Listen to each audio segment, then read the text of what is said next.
Começa agora no seu rádio Papo de Esporte.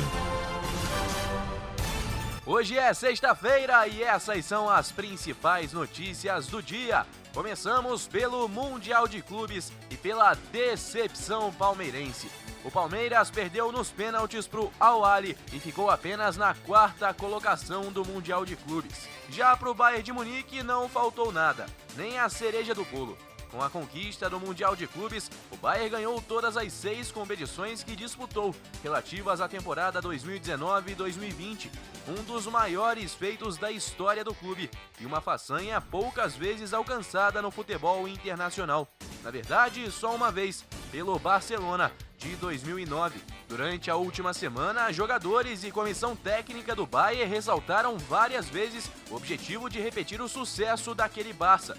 Confirmado no Catar, o tetracampeonato mundial do gigante da Baviera. A comparação entre um e outro é quase que inevitável. Campeão de tudo então nesse ano, apesar de que a vitória por 1-0 ontem sobre o Tigres do México foi polêmica. A reclamação de um toque de mão de Lewandowski no gol feito por Pavard logo na sequência, mas o gol foi validado. Para você ver, né, que não só a arbitragem brasileira tem polêmica, mas isso acontece no mundo todo, inclusive em competições planejadas aí pela FIFA. Mais um adendo sobre o Palmeiras, essa foi a pior colocação de um sul-americano na competição.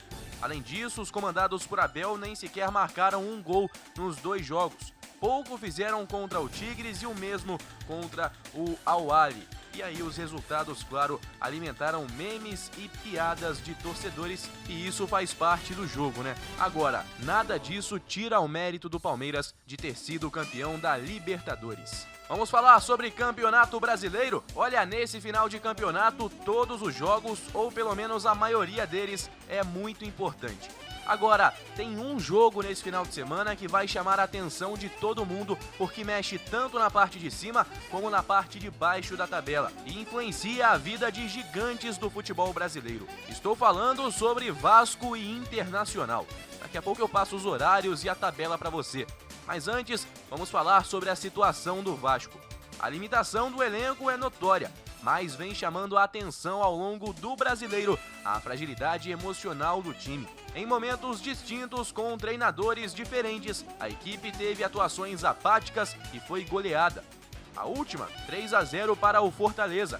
Em comum com essas 7 derrotas com diferença de 3 ou mais gols no Brasileirão de 2020, o descontrole emocional após sofrer o primeiro gol.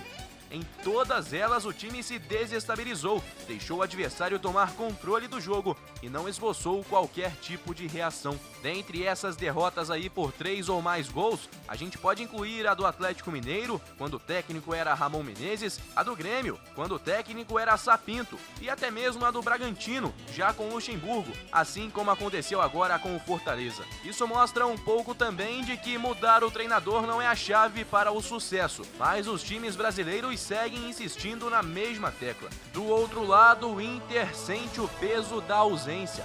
Não vence sem Patrick no Brasileirão e tenta agora se reinventar contra o Vasco para seguir na liderança. Caso o Inter tropece e o Flamengo vença, os colorados cairão para a segunda colocação. O volante Patrick é desfalque nessa rodada após ter recebido o 3º cartão amarelo na derrota por 2-1 para o Sport.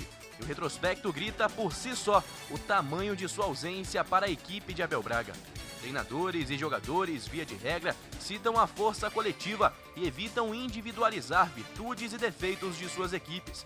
Mas o fator Patrick pesa demais para o Internacional. Com Patrick são 31 jogos, 19 vitórias, 8 empates, 4 derrotas e 65 pontos. Sem ele, são 4 jogos, apenas um empate e 3 derrotas. Um ponto feito apenas sem o volante e um aproveitamento de 8%. Por isso, nesse domingo, se quiser se manter na liderança, o Inter precisa se reinventar sem Patrick. Muito bem, vamos falar sobre os jogos dessa rodada. Nesse sábado tem Goiás e Botafogo na Serrinha, às 17 horas. O Botafogo já foi e o Goiás está muito próximo também de ser rebaixado dificilmente se salva. O Santos joga na Vila Belmiro contra o Coritiba, às 19 horas. O Galo encara o Bahia no mesmo horário no Mineirão. No domingo, 4 da tarde, 2 jogaços. Flamengo e Corinthians no Maracanã e Vasco e Internacional em São Januário. O Palmeiras volta as atenções ao Brasileirão e joga às 6h15 contra o Fortaleza, no Allianz Parque. Mesmo horário para Atlético Paranaense e Atlético Goianiense, na Arena da Baixada. Às 8h30 é a vez de Clássico Tricolor.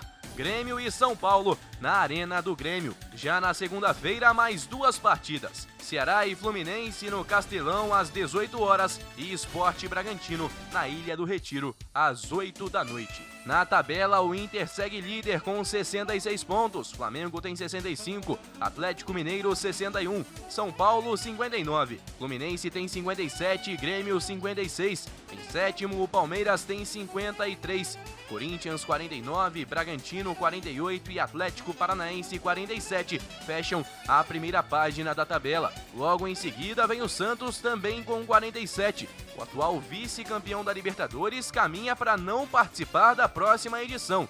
O Ceará tem 46, assim como o Atlético Goianiense. Sport 41. Fortaleza também 41. 2 times que brigam mais arduamente para não cair, Bahia e Vasco têm 37. Goiás 33, Coritiba 28 e Botafogo 24 pontos. Para você um ótimo final de semana e lembre-se, nesse sábado tem podcast Papo de Esporte com um resumão aí dessa semana em todas as plataformas. Valeu demais, um forte abraço e até a próxima. Guilherme Faria para a Rádio Conselheiro FM.